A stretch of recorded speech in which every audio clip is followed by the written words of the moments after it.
भगवान श्री राम का चरित्र।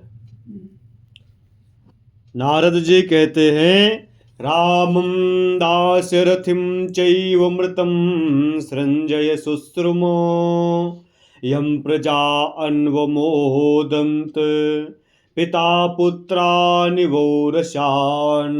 नारद जी कहते हैं, संजय, दशरथ नंदन भगवान श्री राम भी यहाँ से परम धाम को चले गए थे, यह मेरे सुनने में आया है। उनके राज्य में सारी प्रजा निरंतर आनंद मग्न रहते थे। जैसे पिता अपने औरस पुत्र का पालन करता है, उसी प्रकार वे समस्त प्रजा का स्नेह पूर्वक संरक्षण करते थे। वे अत्यंत तेजस्वी थे और उनमें असंख्य गुण विद्यमान थे। अपनी मर्यादा से कभी च्युत न होने वाले लक्ष्मण के बड़े भाई श्री राम ने पिता की आज्ञा से 14 वर्षों तक अपनी पत्नी सीता और भाई लक्ष्मण के साथ वन में निवास किया। नरश्रेष्ठ श्री रामचंद्र जी ने जन स्थान में तपस्वी मुनियों की रक्षा के लिए 14,000 राक्षसों का संहार किया।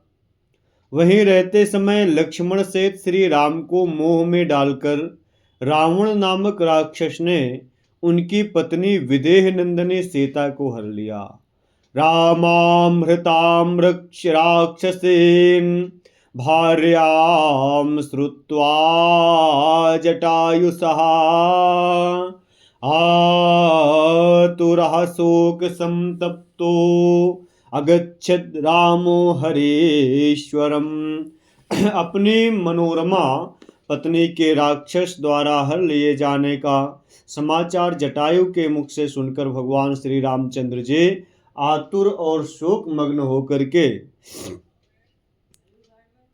वानर राज सुग्रीव के पास गए। सुग्रीव से मिलकर श्री राम ने उनके साथ मित्रता की। महाबली वानरों को साथ ले महासागर में पुल बांधकर समुद्र को पार किया। वहां पुलत्स्य वंशी राक्षसों को उनके सुहृदों और बंधु बांधवों सहित मारकर श्री राम ने अपने प्रधान अपराधी अत्यंत घोर मायावी लोक कंटक पुलत्स्य नंदन रावण को, जो दूसरों के द्वारा कभी जीता नहीं गया था, कुपित होकर समर भूमि में मार डाला। ठीक उसी तरह जैसे पूर्व काल में भगवान शंकर ने अंधकासुर को मार डाला था, जो देवताओं और असुरों के लिए भी अवध्य था। देवताओं और ब्राह्मणों के लिए कंटक रूप उस पुलत्स्यवंशी रावण का रण क्षेत्र में महाबाहु श्री रामचंद्र जी ने उसके दल बल सहित संहार कर डाला। इस प्रकार वहां युद्ध स्थल में अपने वैरी रावण का वध करके वे धर्मपत्नी सीता से मिले। तत्पश्चात धर्मात्मा विभीषण को उन्होंने लंका का राजा बना दिया। तदंतर वीर श्री रामचंद्र जी अपनी पत्नी तथा वानरों सहित सेना के साथ शोभाशाली पुष्पक विमान के द्वारा अयोध्या आए। राजन, अयोध्या में प्रवेश करके महायशस्वी श्री रामचंद्र जी वहां माताओं, मित्रों, मंत्रियों, ऋत्वजों तथा पुरोहितों की सेवा में सदैव संलग्न रहने लगे। फिर मंत्रियों ने उनका राज्याभिषेक कर दिया।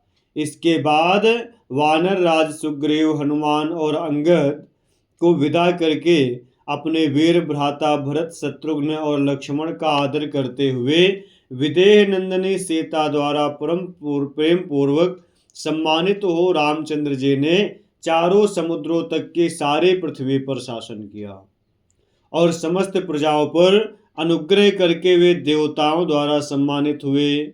देवर्षि गणों से सेवित श्री राम ने विधि पूर्वक राज्य पाकर अपनी कीर्ति से संपूर्ण जगत को व्याप्त कर दिया और समस्त प्राणियों पर अनुग्रह करते हुए वे धर्म पूर्वक प्रजा का पालन करने लगे। भगवान श्री राम ने निर्बाध रूप से राजसूय और अश्वमेध यज्ञ का अनुष्ठान किया और देवराज इंद्र को हविष्य से तृप्त करके उन्हें अत्यंत आनंद प्रदान किया।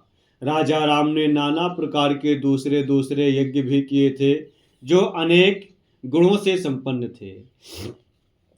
क्षुत पिपासे जयद रामः सर्वरोगांश्च देहिनां सततं गुणसंपन्नो दीप्यमानः स्वतेजसा। भगवान श्री रामचंद्र जी ने भूख और प्यास को जीत लिया था, संपूर्ण देहधारियों के रोगों को नष्ट कर दिया था। वे उत्तम गुणों से संपन्न हो सदैव अपने तेज से प्रकाशित होते। दशरथ नंदन श्री राम अपने महान तेज के कारण संपूर्ण प्राणियों से बढ़कर शोभा पाते। श्री राम के राज्य शासन करते समय ऋषि, देवता और मनुष्य सभी एक साथ इस पृथ्वी पर निवास करते। उस समय उनके राज्य शासन काल में प्राणियों के प्राण, अपान और शमान आदि प्राणवायु का क्षय नहीं होता। इस नियम में कोई हेर फेर नहीं था। यज्ञों अथवा अग्निहोत्र ग्रहों में सब और अग्निदेव प्रज्वलित होते रहते। उन दिनों किसी प्रकार का अनर्थ नहीं होता। सारी प्रजा दीर्घायु होती। किसी युवक की मृत्यु नहीं हुआ करती। चारों वेदों के स्वाध्याय से संपन्न हुए देवता तथा पितृगण नाना प्रकार के हव्य और कव्य प्राप्त करते थे। सब और इष्ट यज्ञादि पूर्त, वापी, कूप, तड़ाग और वृक्षारोपण आदि का अनुष्ठान होता रहता था। भगवान श्री रामचंद्र जी के राज्य में किसी भी देश में डांस और मच्छर का भी भय नहीं था कि आके हमारे काट लेंगे। सांप और बिच्छू नष्ट हो गए थे। जल में पड़ने पर भी किसी प्राणी की मृत्यु नहीं होती थी। चिता की अग्नि ने किसी भी मनुष्य को असमय में नहीं जलाया था। किसी की अकाल मृत्यु नहीं हुई थी। अधर्म रुचयो लुब्धा मूर्खा वाना भवंस्तदा शिष्टेष्ट यज्ञ कर्माणः सर्वे वर्णास्तदा भवन। उन दिनों लोग अधर्म में रुचि रखने वाले, लोभे और मूर्ख नहीं होते थे। उस समय सभी वर्ण के लोग अपने लिए शास्त्र भेद यज्ञ यज्ञादि कर्मों का अनुष्ठान करते। स्वधाम पूजाम च रक्षोभिर्जनस्थाने प्रणासिताम प्रादान्यहत्य रक्षांसि पितृदेवेभ्य ईश्वरः।